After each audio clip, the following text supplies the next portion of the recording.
Production and distribution of City Club forums on IdeaStream are made possible by the generous support of PNC and the Raskind Family Fund, with additional funding from Cleveland State University, Robert Conrad, and the Payne Fund.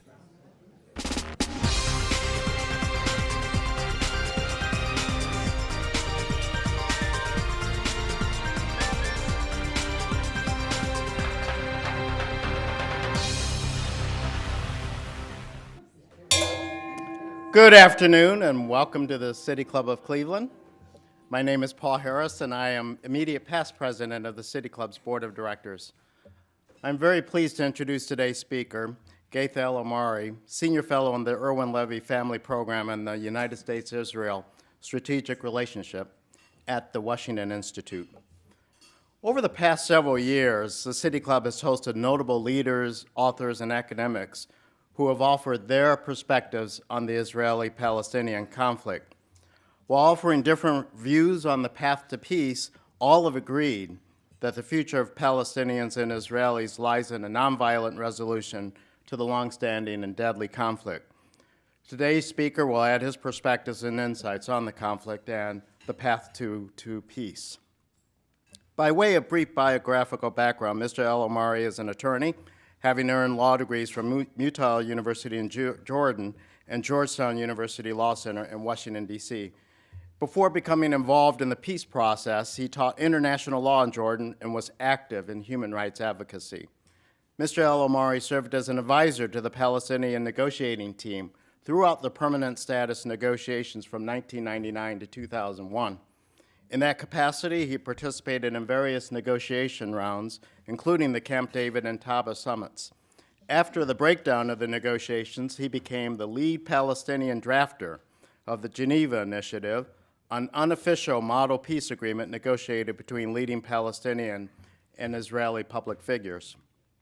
Mr. al-Omari subsequently held positions within the Palestinian Authority, including Director of the International Relations Department in the Office of the Palestinian President, and advisor to former Prime Minister Mahmoud Abbas. In those capacities, he provided advice on foreign policy, especially vis-a-vis the United States and Israel, and also on security. Prior to joining the Washington Institute in 2014, Mr. al-Omari served as the executive director for the American Task Force on Palestine, a nonprofit, nonpartisan organization with a mission to, quote, articulate and educate about the United States' national interest in helping to create a Palestinian state living alongside Israel in peace, security, and dignity, end quote. We welcome him today to share his perspectives on the Israeli-Palestinian conflict and on the prospects for and pathway to stability and peace. I present, on behalf of the City Club of Cleveland, Ghaith al-Omari.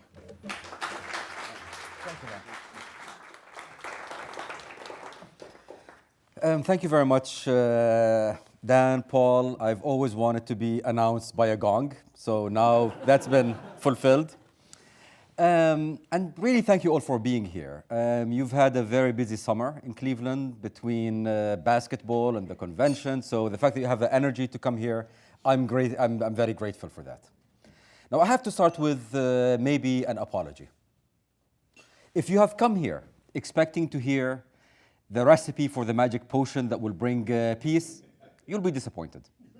I don't believe that peace is possible in the short term, under the current circumstances. If you've come here to hear a litany of complaints about the hardship of living under occupation, you will not hear that either. Not because living under occupation is easy. I lived in the West Bank.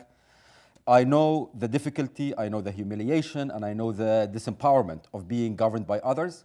Yet I do believe that if we decide to fixate on that, if we decide to simply engage in lamentation about the unfairness of life, we will not move forward. We will be stuck there.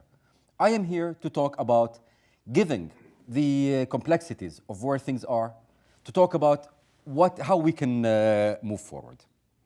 Before I do that, though, maybe a word about peace. What do we mean by peace? And for someone who has spent my career in the Palestinian-Israeli peace process, I must say I'm not a big fan of the word peace. Peace tends to invoke an image of warmth and fuzziness and holding hand and singing kumbaya and all of this, these good things. That's not what we're talking about. We are talking about a political arrangement that will end the conflict between two states, will separate the two peoples, and to create two states, Palestine next to Israel. My own desire, my own personal mission in some ways, is to try to make this peace a warm peace, a peace in which there is understanding, etc., etc. Yet I will be content to have a cold peace, because my priority right now is ending the conflict, and everything follows. I look at the Israel-Egypt peace. No one can accuse it of being a warm peace, yet it's a stable peace, and that is what I want.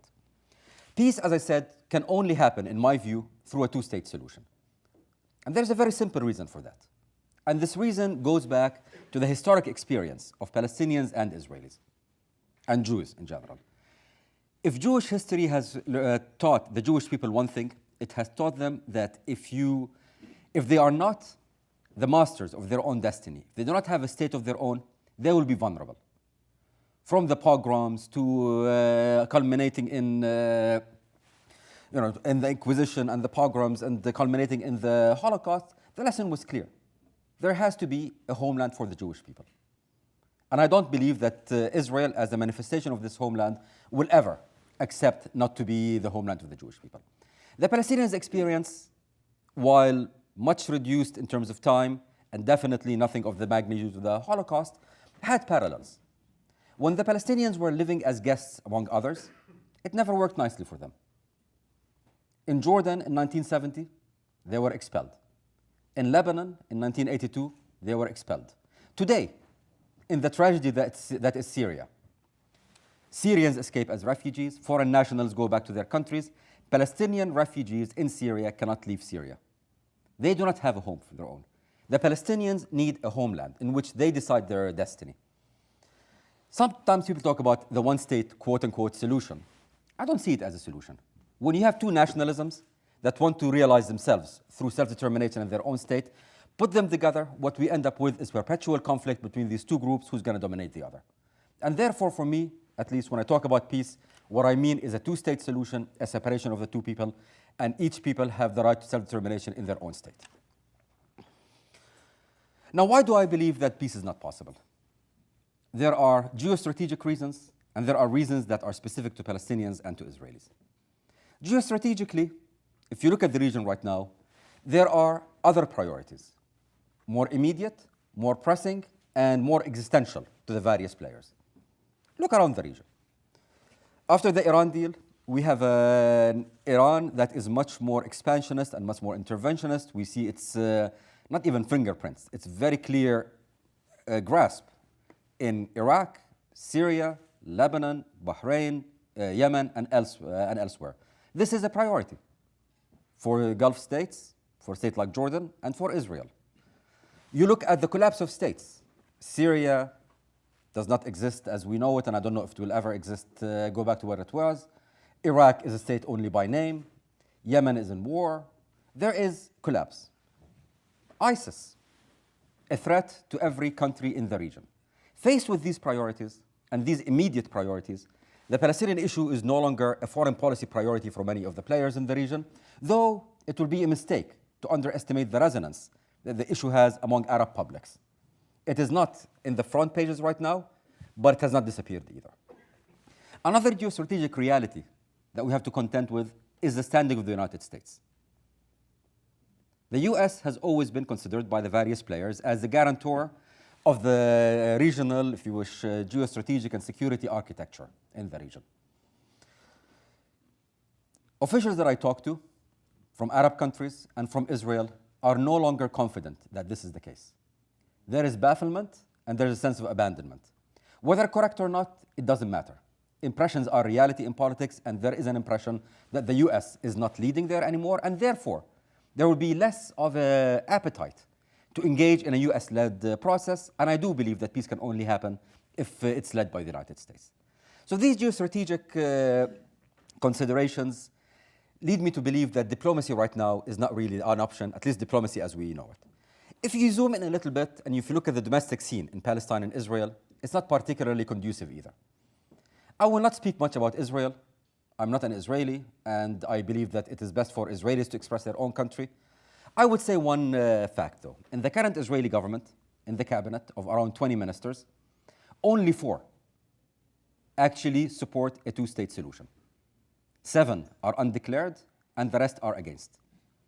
To put it diplomatically, this is not the most opportune time to make these kind of decisions. In the Palestinian case, it is not easier. It's not easy either. The Palestinians are going through a deep systemic crisis of governance and legitimacy. The most obvious of which, of course, is the separation between the West Bank and Gaza, Hamas and the Palestinian Authority, this internal division. It is the most prominent, yet in some ways analytically, it's the easiest to deal with. And it's the easiest to deal with because simply, in my view, it's not going to be resolved anytime soon. It's not going to be resolved anytime soon for a number of reasons. You have 2 irreconcilable agendas. Hamas talks about one state, translate destruction of Israel, done through violence and terrorism to achieve, to create a theocracy. The PLO talks about a two-state solution achieved via diplomacy to create a secular state. I don't see how one can square that circle.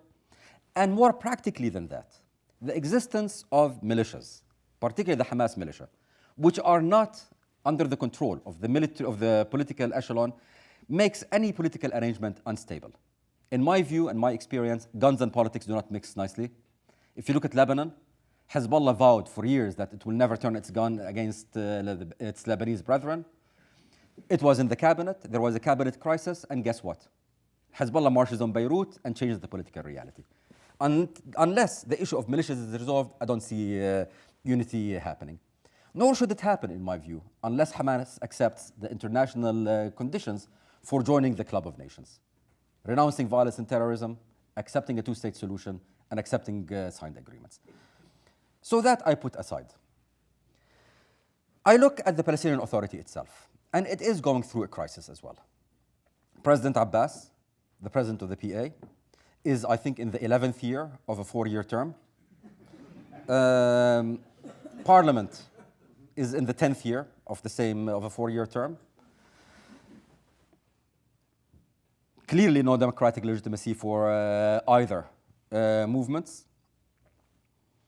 More than that, recent polls consistently have shown that 80% of the Palestinians believe that their government is corrupt. Think of that. And this is true of the West, by the way, of Hamas and Fatah and the PA. 4 out of 5 think that they are governed by thieves. What this means is the leadership right now does not have the political cachet to be able to make the very difficult decisions that need to be made to reach a two-state solution. And there's another complication as well. President Abbas is in his 80s. How shall I put it diplomatically? Not a paragon of healthy living. Smokes, etc., etc. 67% of the Palestinians want him to resign. What this means is that the most operative consideration among the Palestinian political elite is the question of succession. Every second and third-tier politician in Palestine wants to become the next president. And when you're positioning to become a president, it's not the time to expect you to be forthcoming and conciliatory. All of these things together tell me that the political landscape in Israel and in Palestine is not ready for the kind of big compromises that we need to get to reach a peace deal. Now, what does that mean for the people? If you look at opinion polls, you'll find an interesting mirror image here. Pardon me. A majority of the Israelis still believe that a two-state solution is desirable, yet a larger majority believes that there's no partner on the Palestinian side, and therefore the overwhelming majority believes that a two-state solution will not happen in their lifetimes. On the Palestinian side, a majority, though admittedly rapidly dwindling majority, also believes that a two-state solution is desirable. An overwhelming majority believes there is no partner on the Israeli side, and therefore most of them believe that peace will not happen in their lifetimes. If I were to sum up the public mood among Palestinians and Israelis, in one word, I would use the word disbelief. They believe in nothing. They don't believe in diplomacy after all the failures of diplomacy. They don't believe in the other side. And in the Palestinian case, at least, they do not believe in their own leaders. And Israel is going through its own internal, very profound debates about leadership as well. Okay, this is an extremely grim and depressing diagnosis. We will not hand out the antidepressants yet. Because there is a question. The question is, when you have this situation, what do you do? First of all, doing nothing, in my view, is not an option. If there is a vacuum is filled by someone. And if you don't fill it, then someone who, let's put it this way, does not have your best interest at heart will come and fill that. A vacuum is dangerous. Something needs to be done. The question is what needs to be done. And I will focus my remarks here about what the US can do. We're in the United States, and we're talking about what the United States can do in terms of our own policy here. And I will focus, by the way, only on the West Bank. Not because Gaza is not important. Gaza is key. The humanitarian situation in Gaza is unacceptable. People will not have drinking water in a few years. Something has to be done there. But it's a different set of considerations. I'm happy to answer them in the conversation, but I will focus on the West Bank. And the first thing, when we talk about how do we define US policy, is what every first-year medical student learns. First, do no harm. Or, to paraphrase President Obama, don't do stupid stuff. So what is stupid stuff in this context? In this context, in my view, stupid stuff is trying to engage in a macro, big diplomatic initiative. Be it trying to rekindle negotiations, be it trying to go to the Security Council to get a resolution, be it going to Paris for a summit about Middle East peace. And I call it stupid stuff because these initiatives, given the realities, will fail. And failure comes with a price. With every diplomatic failure, the public belief in the utility of diplomacy gets reduced. The last thing we want right now is more negative input into the public psyche. Leave these alone for now. Instead, I believe we have to start addressing the sources of disbelief. And as I alluded to earlier, there are two sources of disbelief. One relates to the other, Palestinian not believing there's an Israeli partner and vice versa, and one is domestic. Now, when I talk about creating trust between the Israelis and Palestinians, if I were to give this talk 5 years ago, I would have raised my hands in despair, walked out of this room, and concluded my talk at this moment. Yet something interesting happened maybe 5 years ago or so. A Palestinian prime minister by the name of Salam Fayyad came into power with a very novel idea. His idea was, as a Palestinian prime minister, my primary job is to give service to my public. Not to give speeches, but to actually give service to my public. What was the first condition for doing this? His first priority was fixing the security sector. In the 90s, under President Abbas, Arafat, the Palestinian security sector was really nothing but a collection of militias. And we saw the fragility of the system when the Intifada happened. Many of those security people actually became complicit and even active in terror. And if you want to rule, you go to Political Science 101, the Weberian system of the monopoly on the means of violence. The first thing he wanted to do was to fix the security sector. The US, and it was President Bush at that point, understood the value of this and seconded a 3-star general and created something called the US Security Coordinator's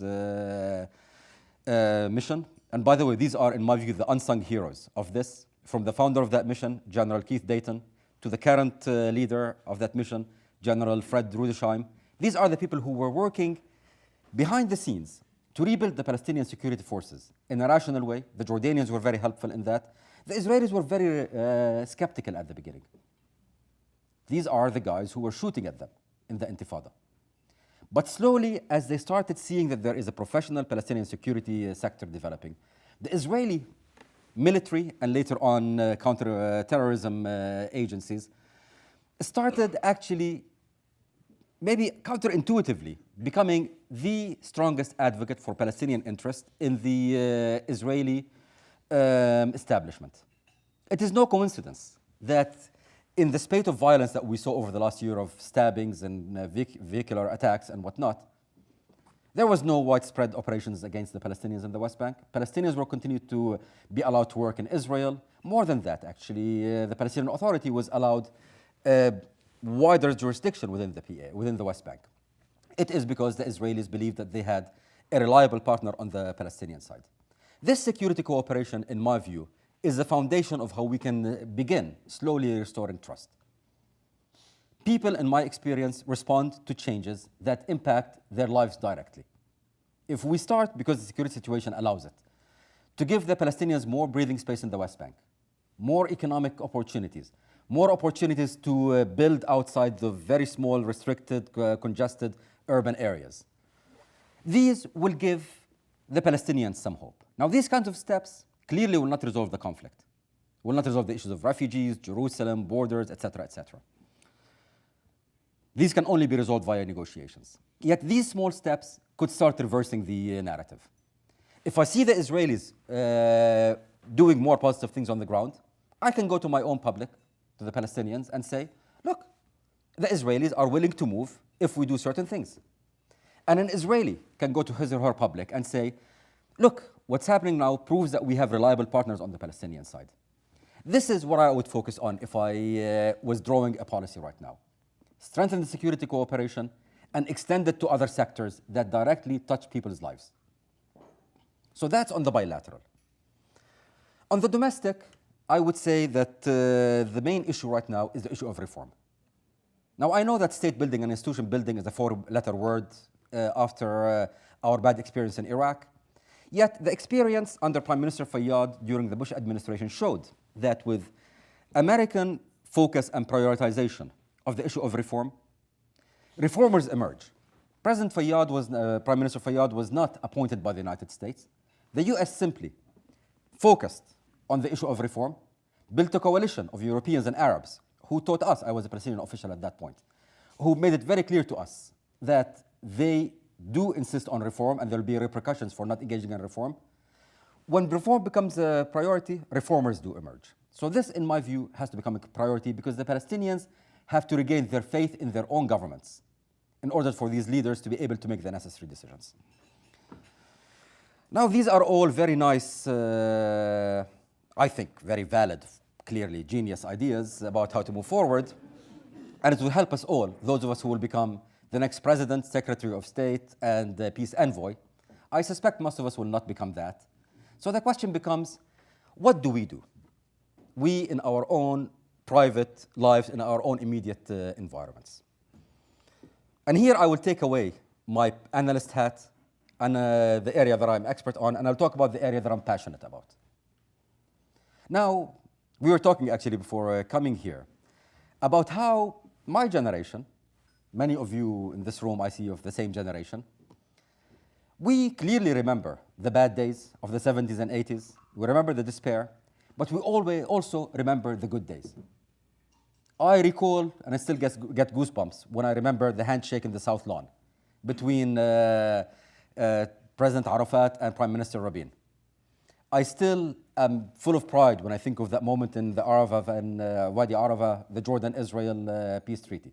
Some of you might even remember Sadat speaking in the Knesset. So for us, when we look at the gloomy picture of today, we can go back to a reserve of hope that we have experienced. For someone in their 20s today, what have they seen? They have seen death, they have seen enmity, they have seen mutual delegitimization. This is something we can change. Because what happened because of this experience of this generation, the dialogue about this issue has become toxic. I go to universities a lot and I speak at campuses a lot. And what do I hear? I hear some quote-unquote pro-Israelis tell me that, oh, there is no such thing as Palestinian people. I see Palestinians who say, the Jews, they're not a people, not a nation, it's just a religion. The growth of the BDS movement. In some ways, I understand it. For many of the young people, they see no other outlet for expressing their solidarity with the Palestinians, but it's problematic.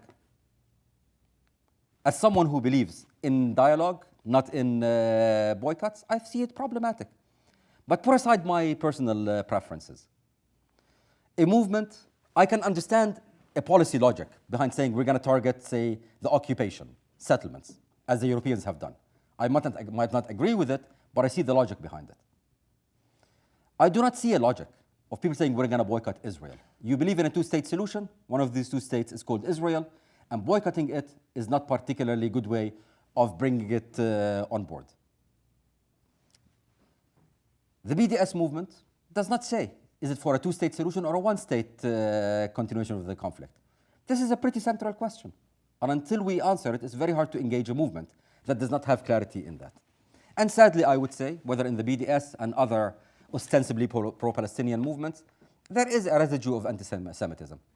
The majority of the members and participants are not driven by anti-Semitism, are not that, but there are some voices. And until these voices are disavowed, it is problematic.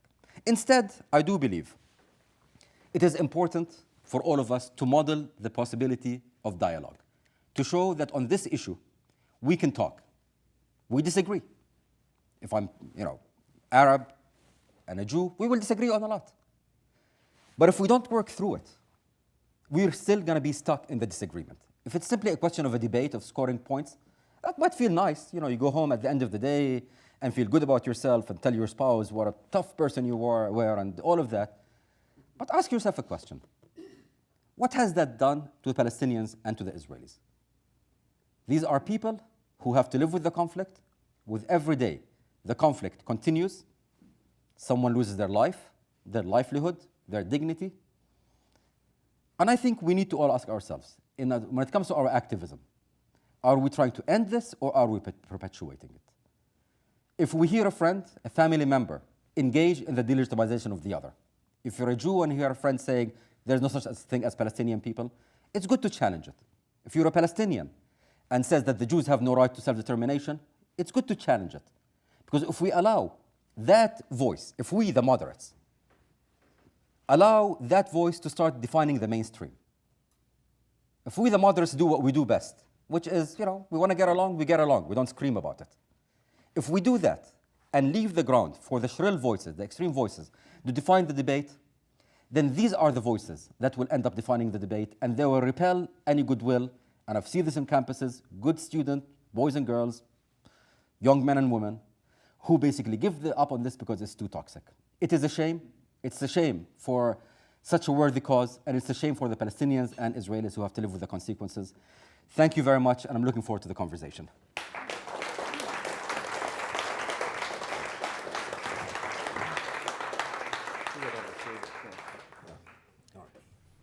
Today at the City Club of Cleveland, we are enjoying a Friday forum featuring Ghaith al-Omari, Senior Fellow at the Washington Institute. We'll return to him in a moment for our City Club question and answer period, and we welcome questions from everyone, City Club members, guests, students, or those of you joining us via our radio broadcast, webcast, or our new live simulcast at the Parma Snow branch of the Cuyahoga County Public Library. Now, if you'd like to tweet a question, you can do so at the City Club, and our staff will endeavor to work it into the program. We want to remind you that your questions should be brief and to the point and actually structured as questions, and to quote our speaker, no screaming is allowed today. Holding the microphone today is City Club Content Coordinator Teddy Eisenberg. May we have the first question, please? I'll let you go up to the podium. Thank you so much, Mr. al-Omari, for bringing your very moderate position here to the City Club and to us here in Cleveland. I actually have two questions about some of the information you shared with us. And the first one is about your vision for peace. And to me, it sounds a lot like the performance-driven roadmap from 2003 that was presented by the quartet. Start with security cooperation, move to economic cooperation. So how is your vision different from what has been proposed, over a decade ago? And then two, your comment about that peace has to be U.S.-led. Can you explain to us why? Thank you. What is new in what I have to say? Absolutely nothing. This is one of the most over-researched, over-studied conflicts that I've ever come across. There is, sadly, I'm sad to say, there are no new ideas. Every possible permutation of every possible policy has been written about. It's a question of implementation, not a question of simply putting the ideas out there. With the roadmap, we saw that when there was political will to implement it, particularly during the period of President Bush, we saw a lot of progress happening on the ground. We saw Israel getting out of Gaza. We saw reform taking hold in the Palestinian Authority. We started seeing the beginning of changes. We started seeing the literally bloody heritage of the Intifada on both sides, by the way. Both sides were hurt by the Intifada. We started seeing a reversal of that. I saw an abandonment of this approach. And this is what is frustrating me.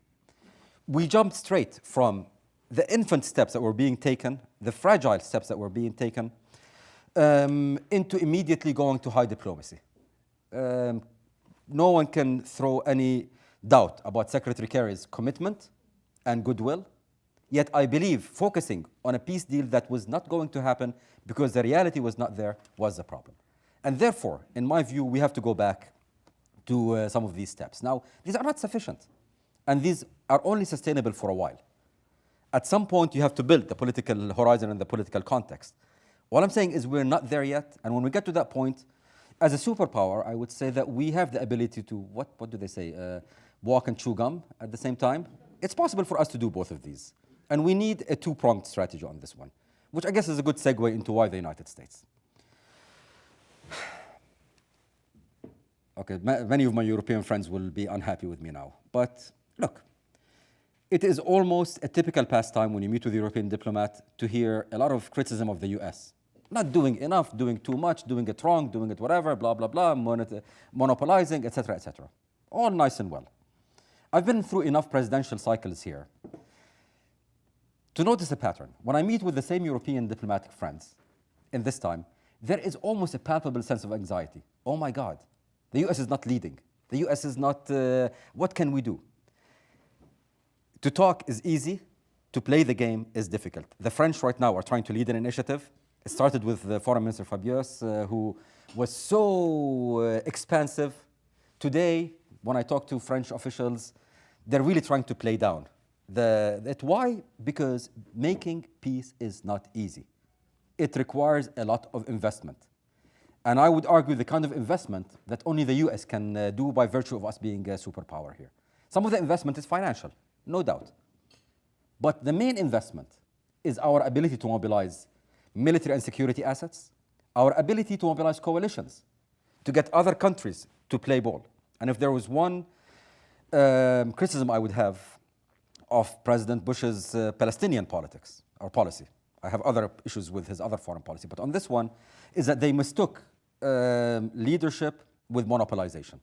To lead means you take the lead, but you also use your allies where they have the best comparative advantage. You use the Arabs to bring Palestinians a sense of security and whatnot. You use the Japanese to bring in some of the technology and the money. You use the Europeans for in terms of their relation with the Palestinians. So all of these things only the US can do.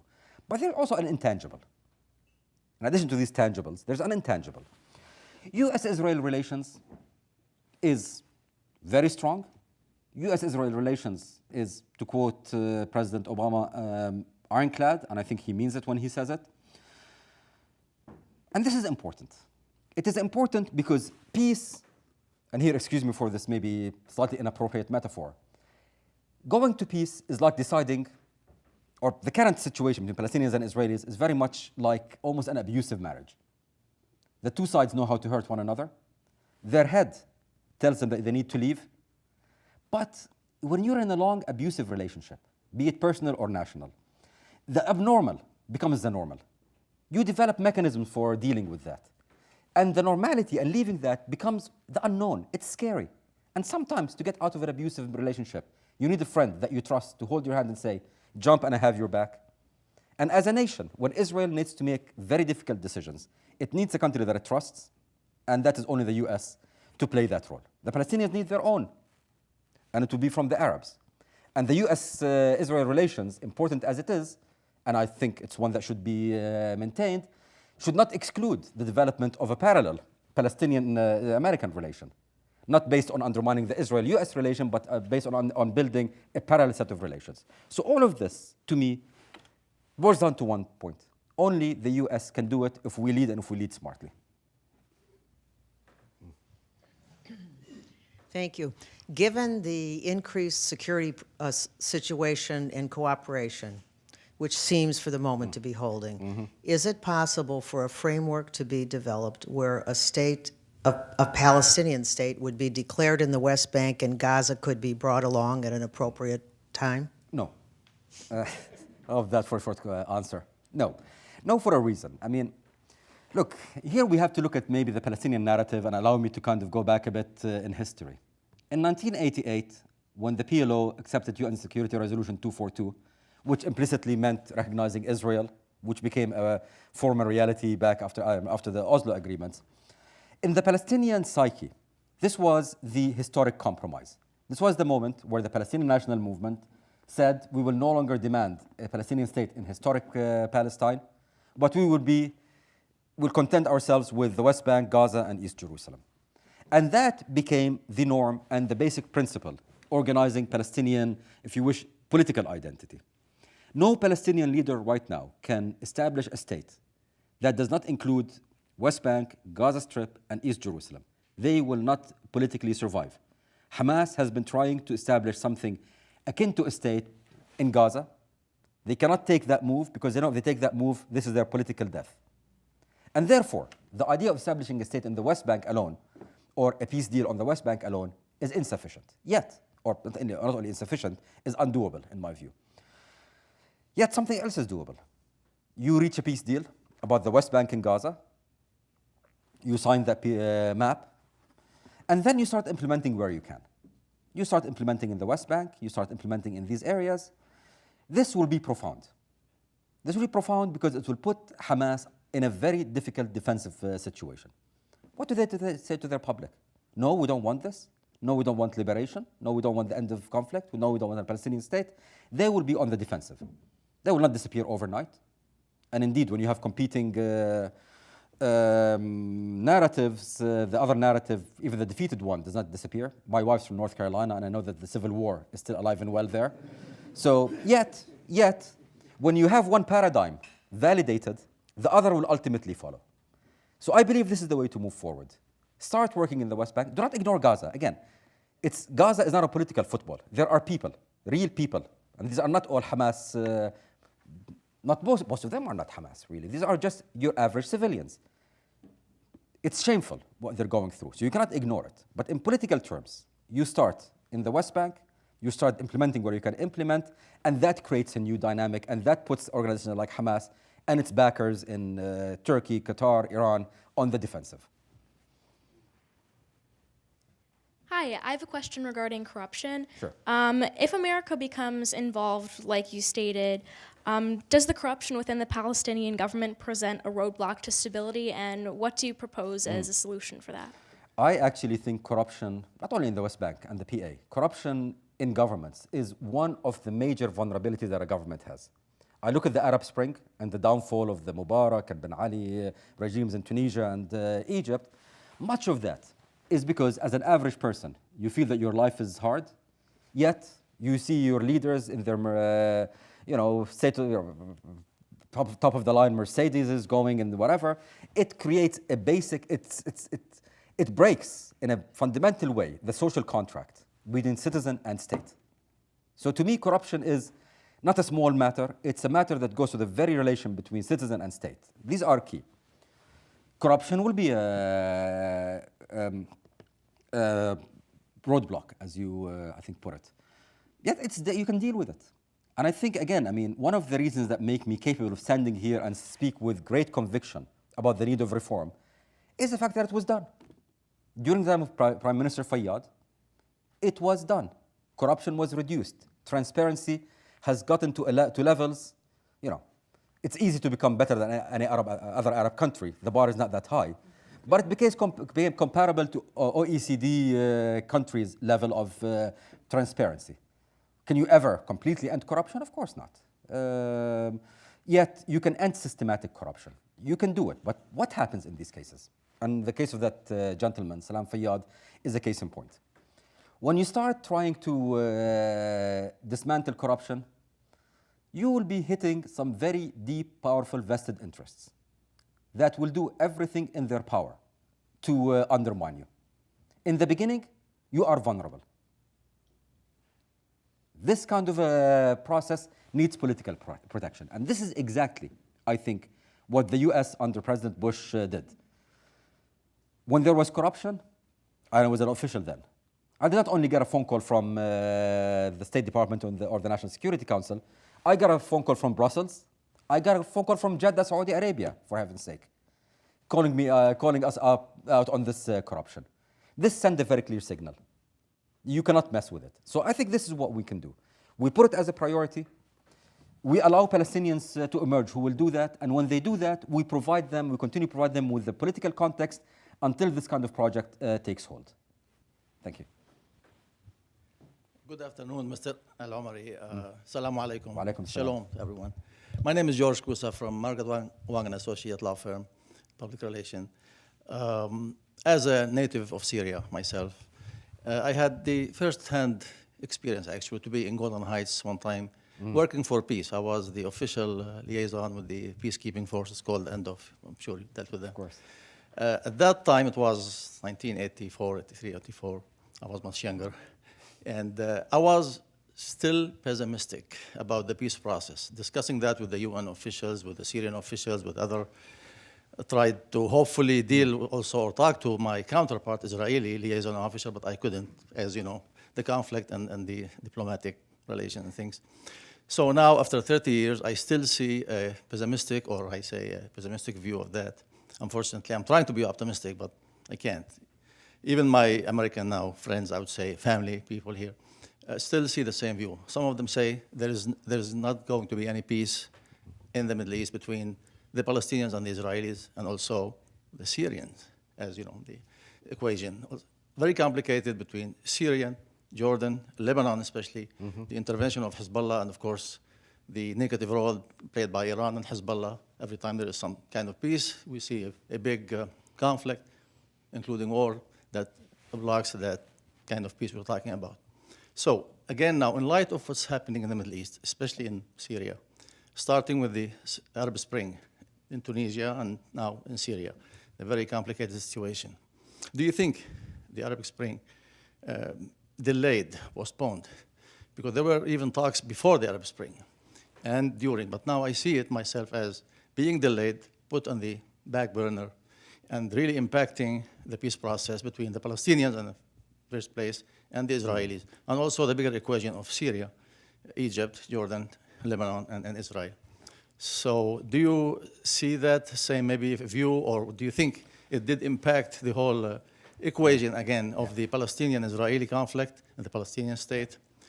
And also, I'd like to say something here. Having new parties now involved, especially Russia now in Syria, and then the coordination between Russia and Israel now, hoping for peace to prevent more damage to the Syrian people, to the peace process, and the intervention of the European Union. So I would say a new equation with the American diplomacy, because I see myself that the US alone, with the United Nations, will not be able to make peace, real peace in the Middle East, especially between the Palestinians and the Israelis. Do you think a new role of Russia, the US, and the European Union would lead to some, hopefully, optimistic view and leading to a lasting peace in the Middle East? You know, first of all, thank you. Thank you, George. As I said before, what's happening in Syria is a tragedy by all definitions of the term.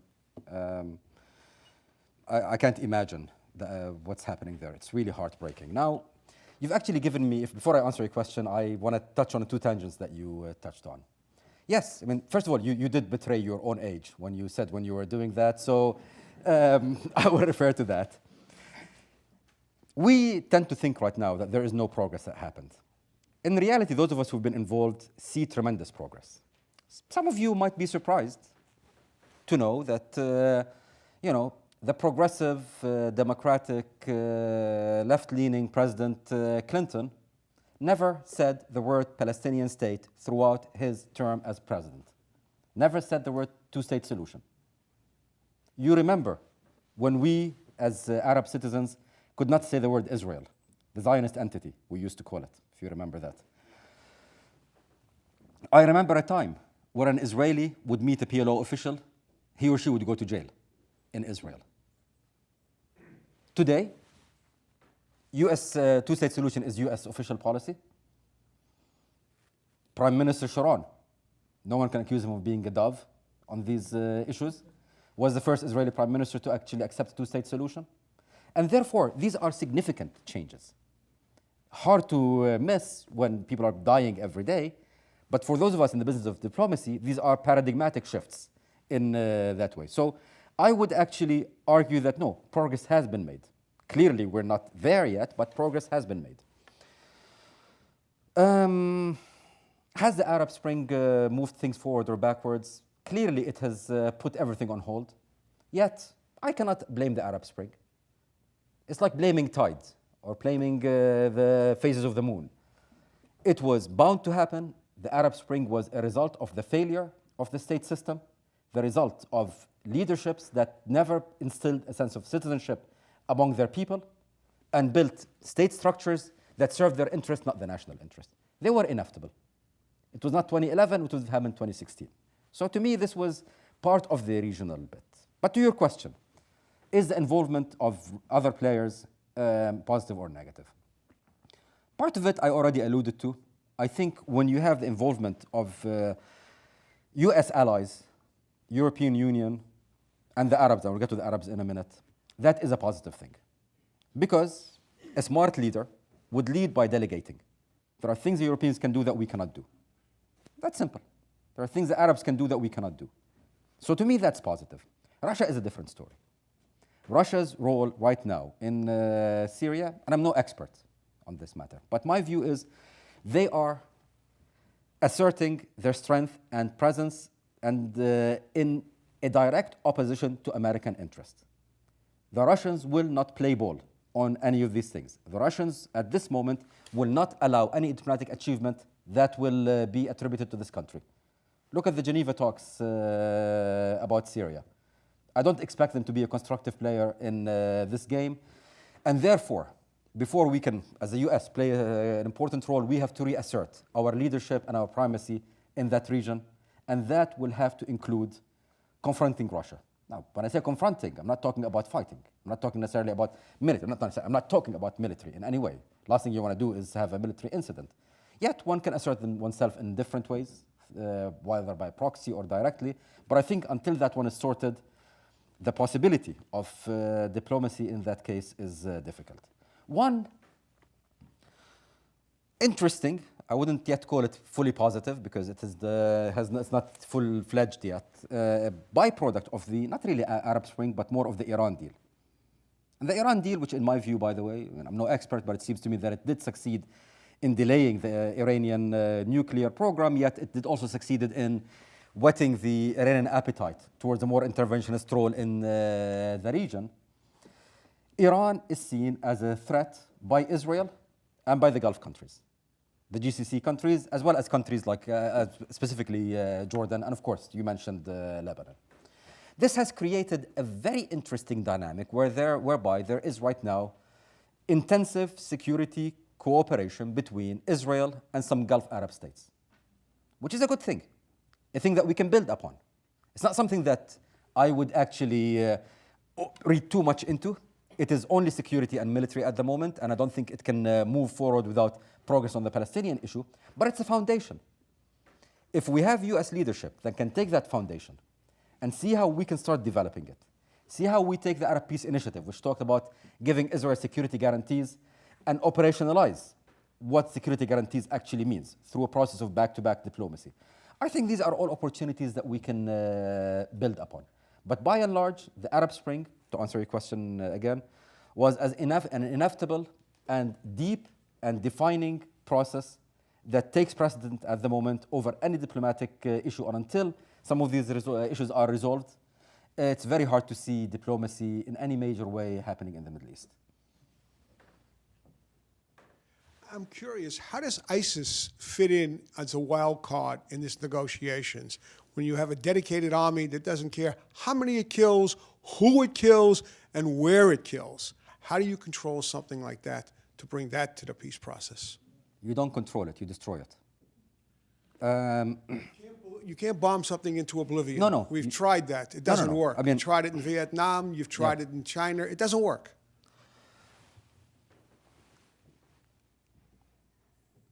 There is an approach that says you have to engage your enemies. That's an approach, and it's an approach that actually finds a lot of resonance in Washington policy circles these days. But even, and I'm not necessarily a big advocate of that approach, always. But even if I were to accept that, if you want to engage your enemy, you have to engage an enemy with whom you share at least a basic framework. When you engage an enemy like ISIS, that does not believe in the sanctity of the state system, that does not believe in the very basics that govern not only international relations, but even the basic tenets of decency and humanity, how can you engage them? There is no engagement. For ISIS, I would say, and again, I'm no expert, I know, better minds are dealing with this, but I would say I would look at a number of simultaneous approaches to ISIS. And the military is a key component, and in that regard, you can't bomb them to smithereens.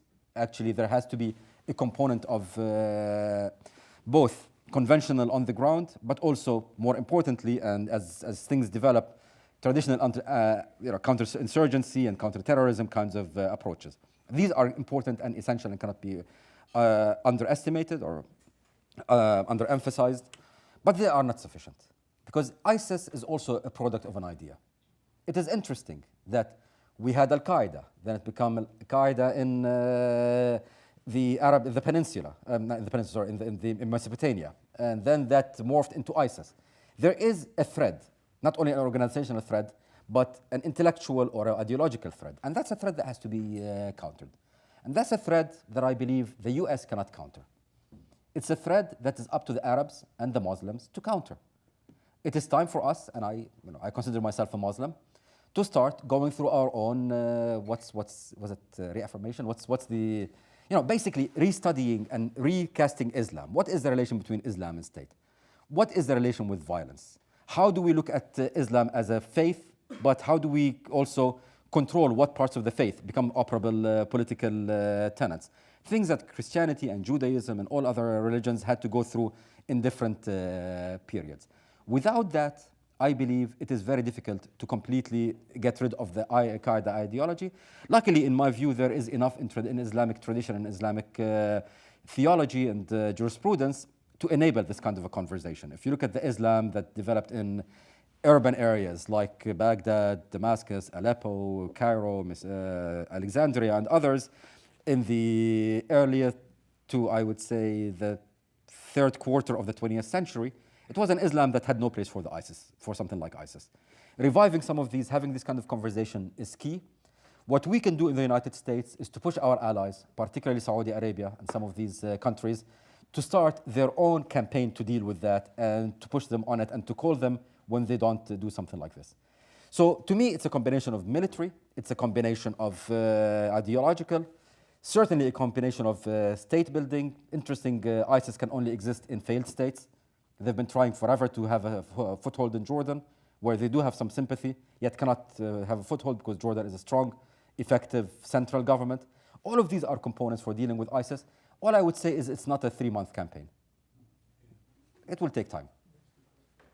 In your describing the Arab-Palestinian-Israeli conflict, it almost sounds like you're describing November 2016 here. And my question is, what is the going-ons in Turkey? What effect is that going to have towards the Middle East, Israel, Palestine, whatever settlements? Thank you. Easy question. Again, I'm no expert on Turkey, so I will give you more musings than expert views. I see what's happening in Turkey as a very interesting challenge to the first and most stable regional Muslim democracy. Okay? Turks who were living in Turkey during the coup had almost a Sophie's choice if you're a secular Turk. Do you support a coup that will reverse all the democratic progress that Turkey had?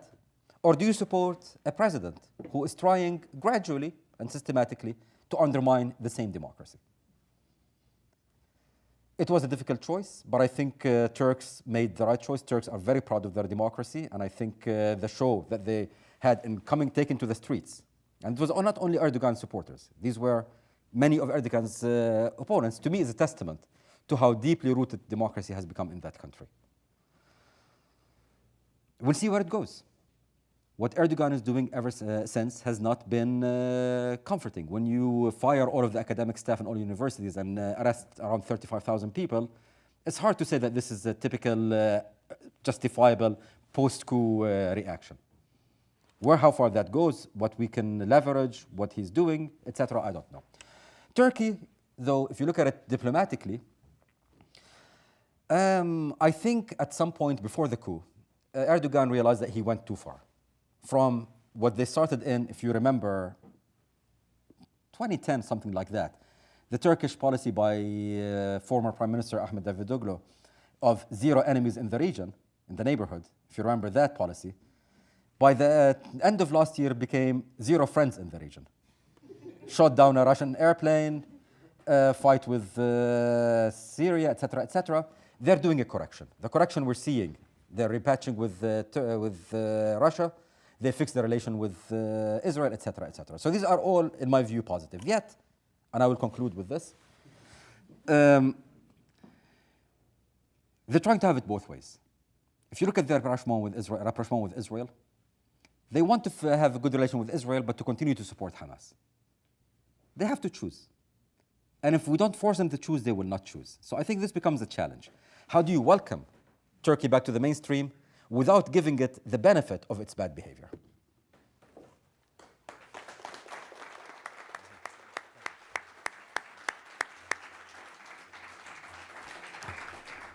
I hate stopping a good conversation. I'm very sorry about that.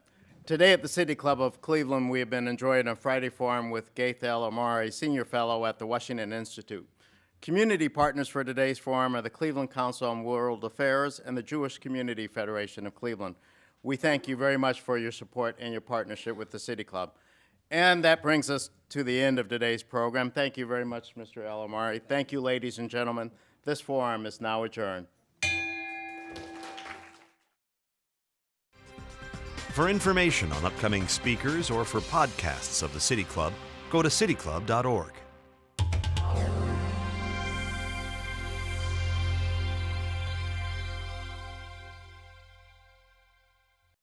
Production and distribution of City Club forums on IdeaStream are made possible by the generous support of PNC and the Raskind Family Fund, with additional funding from Cleveland State University, Robert Conrad, and the Payne Fund.